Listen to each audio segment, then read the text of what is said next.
It seems the default move is to scold China. If there's any problem, you have to blame Beijing for simply existing. This is America's favorite playbook, and it seems the Eurozone has memorized the script. And it's quite insane that instead of working together, you choose to scold the world's second largest economy. China has the fastest growing middle class, going from 3.1% of the population to over 50% in under 20 years. That's 660 million more people with buying power. And by 2030, 60 more million people will join the Chinese middle class. That's almost the entire population of France itself. And just think of all that trade potential and customers you can sell to. But nope, Europe is choosing to antagonize China and frame them like a Marvel movie villain. In our lead story today, the EU takes tough line to China to level the economic playing field. In other words, von der Leyen and friends, they are heading all the way to Beijing to scold President Xi. To be precise, the scoldings will be about market access and sanctions evasion. The Eurozone wants China to play nice because Europe's economy is starting to collapse. As a whole, European industries are starting to contract. Both the manufacturing and service side PMIs are well under 50. They are in the danger zone. PMI is a leading indicator, and the longer it stays in negative territory, Q4 GDP will be negative as well. The Eurozone might already be in a recession. It's just a matter of time before reality hits. What Europe needs is a big economy like China to start buying up their exports. They need the rich Chinese to come in and buy their cars and luxury products, but that isn't happening. Now, it's partially because of the global economy slowing down, right? Imports across the board, including the United States and Japan, they are all dropping. In China's case, their economy is also moving more towards domestic consumption. In other words, China is beginning to produce and sell more to their own people. They aren't just relying only on exports. If we observe the components of China's GDP growth, we can see something interesting. In Q2 and Q3 this year, the main driver came from domestic consumption in orange. Conversely, China's net exports in blue color have actually fallen into negative territory. That means Beijing is importing more than what they export out. On the surface, that is bad for any exporter, right? But as we have mentioned before, China has an enormous middle class that's still growing. That's a lot of purchasing power still on the table. The IMF even revised China's economic growth upwards to 5.4% this year. And in 2024, they will have a growth of 4.6%, which is still leagues better than Europe. If an economy is growing, that means they have the buying power to import stuff. So why isn't China buying stuff from Europe? It's not because Beijing hates Europe, but because it doesn't make financial sense today. According to the EU, they are afraid of China's slowing domestic demand will push them to export even more. They fear China eating up their market share and threatening critical industries in Europe and their workers as well. What Europe wants is to contain China so that their industries can survive. Von der Leyen basically wants China to export less to the world so that Europe can sell more stuff to the globe. But the global economy doesn't work that way. This avoids the elephant in the room, which is crazy high manufacturing costs in the Eurozone. That is what's preventing Europe from being competitive, not China. It's like blaming other runners in a 100-meter dash for being too fast, right? Maybe the real reason is that you're simply running too slow. Europe is blaming China for cutting themselves away from cheap Russian energy. It's really bizarre. If we analyze China's trade with the EU, we can understand why they are so pissed off. Europe has a huge trade deficit with China, hitting nearly 400 billion euros at a peak. But notice when the trade deficit got crazy. It widened in 2001 and really went local after the EU started sanctioning Russian energy.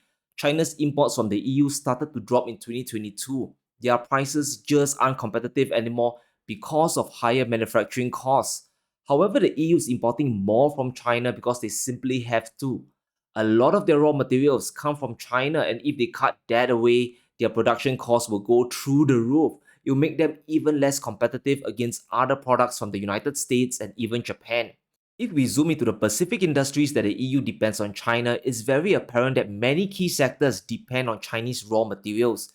This includes electrical machinery, nuclear reactors, organic chemicals, and plastics. The only industry the EU exports more to China is vehicles.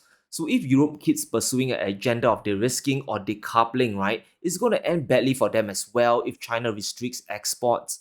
This can work both ways, right? It's not just the EU that can de-risk as well. Granted, China will hurt very badly, but Europe might just suffer even more. And that's why trade wars are truly meaningless. It just extends supply chains and piles on more cost to the consumer. We will all suffer from higher inflation. It's the man on the street like you and me who will pay the price literally. And China's having none of it. Beijing has dismissed Europe's complaints about the trade deficit, and here's what they say. If the EU on the one hand imposes harsh restrictions on high-tech exports and on the other hopes to sharply increase exports to China, that I'm afraid doesn't make sense. This is essentially a cause and effect reminder from China. If you don't allow us to buy your high-tech products, don't expect your trade deficit to narrow. There has to be free trade or at least minimal restrictions. So unless the EU budges on this aspect, the trade gap will continue to persist, it will only widen. The EU won't have free trade with Beijing if they keep following America's tax sanctions. The real disaster Europe is facing is a cost of manufacturing crisis. They have sandwiched themselves into a self-imposed prison. They know they won't consider buying Russian energy again, right? Reconciling with Russia is out of the question for the Eurozone. Countries like Germany have also decommissioned their nuclear plants, so the easy avenues for cheap energy aren't around anymore. The doors have effectively been closed. And that's why we are seeing the EU push China really hard to enforce sanctions on Russia. The EU is set to ask Xi Jinping to demand Chinese companies to observe Western sanctions. I think hell will freeze over before Beijing enforces Western sanctions on their ally. It's just inconceivable for China to do that. The two economies, China and Russia, they are just so intertwined, especially China's dependence on cheap Russian energy.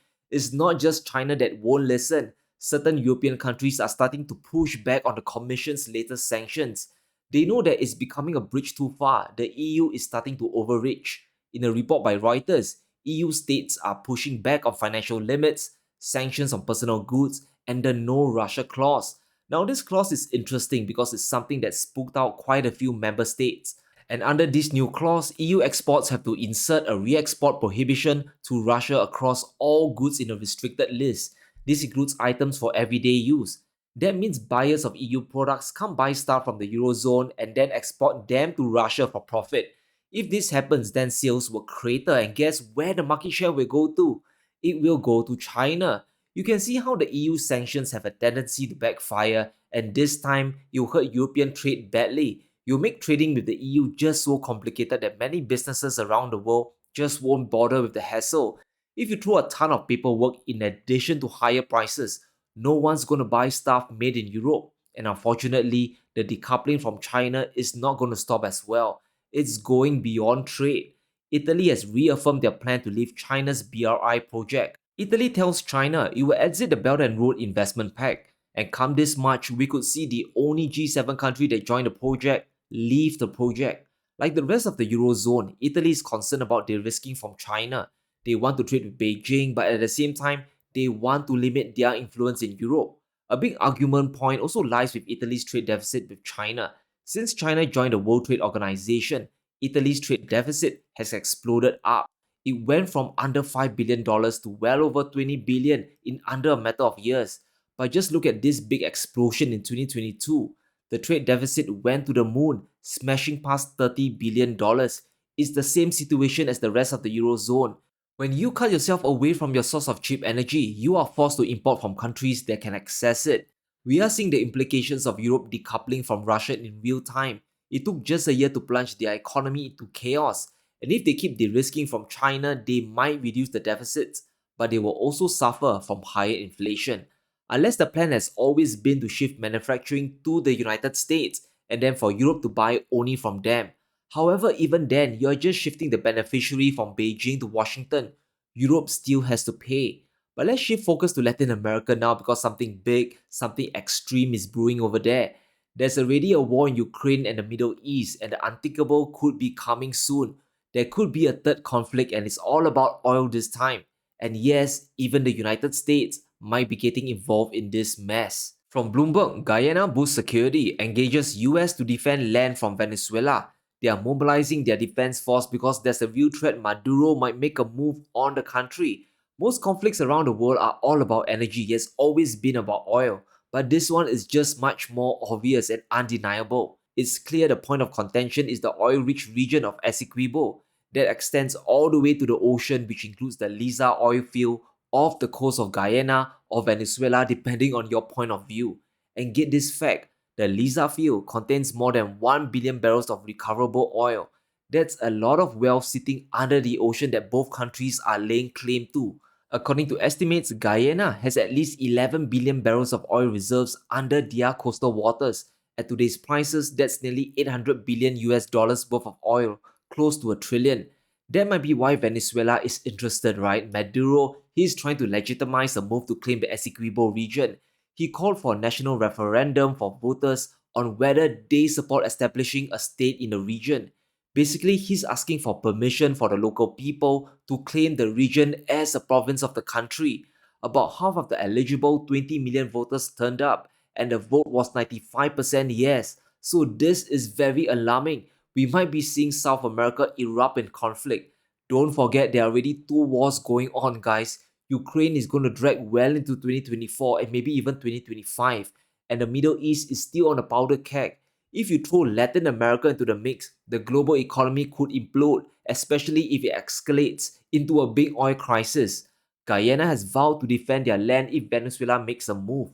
And here's what their president said: "We will not allow our land to be violated nor the development of our country to be hindered by this desperate threat." They are appealing to both the United Nations and the US Southern Command. So hang tight, guys, because it's likely America could put boots on the ground to defend Guyana. Once the dust settles, there could even be a new US base in the region. I think Churchill had a wonderful quote, right? You never let a good crisis go to waste. This is an opportunity that I believe the US will capitalize on. They will likely use this chaos to further their agenda, whatever it might be. And here's why Biden will likely help to secure Guyana in the event of an invasion. And it's all about US interests in oil and gas. Chevron, a US oil major, recently acquired a part of the Guyana oil block. They own 30% while Exxon holds 45% of the 11 billion barrels of oil reserves. The remaining 25% belongs to China. Guyana's oil production is also on course to triple to 1 million barrels by 2030. America wants the oil to keep flowing to counter OPEC+. More oil means more revenue for US companies while taking control away from the Middle East producers. And that's why I'm quite confident that Biden will intervene if tensions really escalate into a full-blown invasion. The most obvious move Biden could make is to reimpose sanctions on Venezuela. The State Department is considering that move. But if it happens, we can expect chaos in the oil markets. If we look at Venezuela's oil production history, it's clear how damaging US sanctions were to their economy. The 2019 sanctions sparked a big collapse in production, from over a million barrels down to under 500,000 at the low point. If America reimposes oil sanctions on Maduro, it will cut the world away from a supply increase of at least 2.5 million barrels. Venezuela won't be able to ramp up production back to the good old days of 3 million barrels. Investors will leave the country and Venezuelan economy will collapse once again. The control of the oil markets will also swing back to Saudi Arabia and the Russians. Future oil cuts will be even more effective. If the economy rebounds when supply stays low, the demand could keep oil prices elevated well into the future. Now, I'm not saying that crude oil will fly back to $90 or $100 a barrel, but $50 oil or $40 oil will be very unlikely if sanctions get reimposed. So I hope we can see the amount of insanity stacking up across the globe, right? Things aren't even settled in Europe and the Middle East yet. If Guyana gets invaded, then all bets are off. We can kiss goodbye to any hopes of a soft landing. But let me know what you think in the comments below. Will China listen to the EU? Or is the meeting just a grand waste of time? And will Venezuela make a move and invade their neighbor? Let me know in the comments below. Stay safe, be sure to smash the like button and subscribe as we navigate through these crazy times.